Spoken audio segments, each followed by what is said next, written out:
So I got to that point. I think everybody does. I think it's a choice, though, whether you actually do like if you actually choose yourself. I think the hardest thing about society is vulnerability. I think that's very hard, especially in this era, because you're kind of, in your mind as a human, you kind of distinguish vulnerability as being connected to a lot of ridicule and a lot of,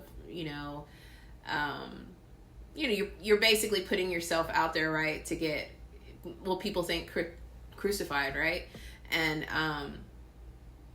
maybe, but not all the time, and I think that's the fear factor in why people do it. And I have those moments. I mean, everybody does. I mean, if you say you don't have those moments, everybody has them.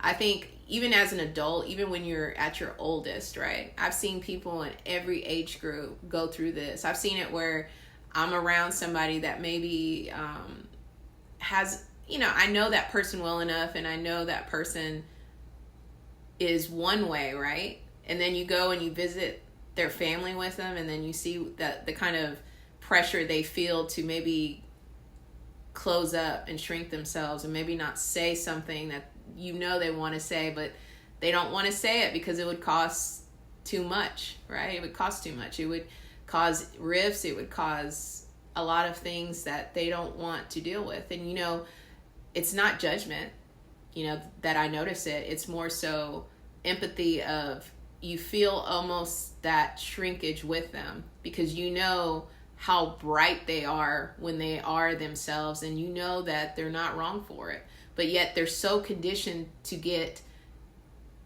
closed up because they think there's going to be a greater punishment for being more themselves.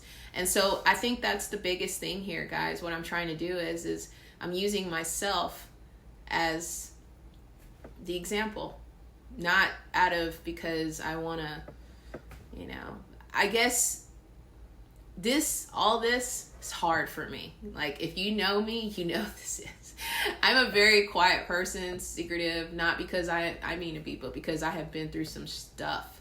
And I have been through so much that to the point where I have just literally closed myself up to the idea that someone is going to get or understand me without the ridicule. But I had to get past that. I had to heal that part of myself that wanted the validation or needed that secure attachment in some way to people that made me feel like I belonged. Because the truth is, you're never going to get to where you want to get if you move that way.